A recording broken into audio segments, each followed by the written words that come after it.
Hey, what's up? My name is John Bonjour. I'm a comic artist and film enthusiast. I will draw some art at the end of the season, and I'd like to enthuse about Agatha All Along, Episode 3.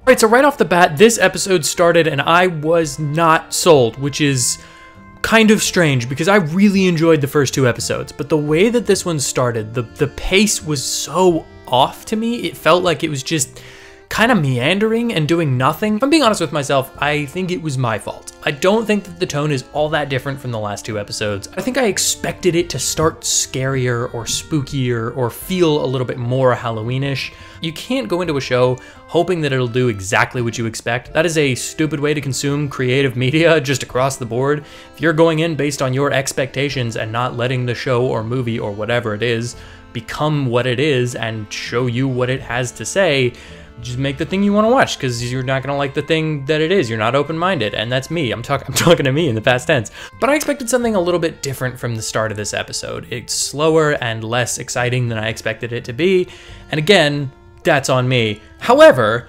once we got in the house, oh, this is a full spoiler, by the way. Once they got inside the house, it started to be a little bit more like that movie Escape Room. I don't know if you saw that, but it's a weird film. I really enjoy it for like a PG-13 kind of horror thriller sort of thing. Fun little time, not the point. The point is, I love the idea of what this episode is, and I love what it becomes by the end of the episode. I hope and think that most of the rest of the show is going to be a new challenge every time. And I find that wildly interesting. I'm very excited about what that is. Especially since this episode proved to me that Agatha All Along is willing to be 100% silly and 100% creepy. And those two things work super well together if you play them right. And this show plays them perfectly. Having all the faces puff up was a weird and hilarious effect that I think worked beautifully to kind of set the tone for what this was gonna feel and look like. And then your expectations based on that were thrown off guard by the actual genuine horror moments in this episode. This is what I wanted. This is what the show I wanted it to be by the end of it. This episode is a little microcosm horror movie, and I love it. I think it's fantastic. I love everything about the way they handled those dream mirage sequences. I thought they were beautifully shot. I love the changing color. The costumes in this whole show are so much fun, by the way. Shout out to whoever does those. I also just appreciate that this show is kind of the dark cousin of WandaVision. I love that this episode feels like somewhere between a 70s and like a 2002 Wine Mom movie, and then it just divulges into horror after that. Also, speaking of the hallucinations, super interesting character work. What a great way to show different pieces of each character's backstory and the way that they work and who they are. So much more interesting than having somebody come on and be like, hey, didn't you hear? This is who that person is, which they do a couple of times, but we'll get to that. My favorite thing about them, and my favorite thing about this show as a response to WandaVision, I'm not even going to say sequel, but this feels like a response to WandaVision. It is so clear from episode 1, but especially in this one when Sharon has her hallucination, which we don't see but kind of saw. I appreciate that they're just treating WandaVision, the events of WandaVision, as genuinely traumatic to the whole town. The fact that they're not willing to say Wanda out loud, they just kind of go, oh, you know, the Wanda events, I think that is brilliant. And such a fun way to tie it back into that show without it being like, hey, do you remember WandaVision? I love that they're playing with little witch things. I like that this is just, we have to build a spell in a cauldron in a house. That's a fun angle to take witches. I think we've seen a lot of kind of boring versions of witches. I will go on the record for saying that I just hate Hocus Pocus. I think it's quite bad. I think it's got nothing going for it. I realize that a lot of people disagree with me on that, and I fully respect your opinions. I'm glad that there are people who love Hocus Pocus. I am 100% not one of them. Granted, I saw it last in high school, so who knows, maybe I'm wrong. Tastes change. I like tomatoes now. I'm a different man. This is a way more interesting version of witches. They've done a good job having each character be a different kind of witch, and then even past that, they have like a conversation in this episode where they're like, witches are so much more than just like the green lady riding a broom. Nice to see that this show isn't just saying, you know, witches, these are those. For a third episode, I appreciate where we're going. If the rest of the show really is just them doing different challenges in different little fun costumes, having silly adventures, I'm super down for that. I think we are building to something a little bit different than that. I'll get to it in a second. But basically, I assume that the rest of the show is going to be mostly these challenges, and I'm all for that, especially if they keep making them interesting like this. Also, just a quick thing, fun Hansel and Gretel shout out. That was a cute little moment. Mephisto got name dropped, eh? That was something. I know that like we were gonna get to that at some point. That almost makes me think that he's not involved just because they're saying it. But I want him to be involved. I know that that's the prevailing theory from everyone, is that he's gonna be a part of the show. And that kind of makes me think that they probably won't do it because they didn't do it with WandaVision. They didn't do it that time. We thought he was in Loki. Some of us. I've heard rumors that maybe Sacha Baron Cohen is gonna be Mephisto. Who knows if that's true? If it is, holy shit, that's good. Those of you who don't know, Mephisto in the comics is basically Satan. That's it. That's the whole deal for Marvel comic books, so that, you know, like Ghost Rider doesn't have to be like, hello, Lucifer, actual God's honest Lucifer. If nothing else, we now have confirmation that he exists. Pretty cool.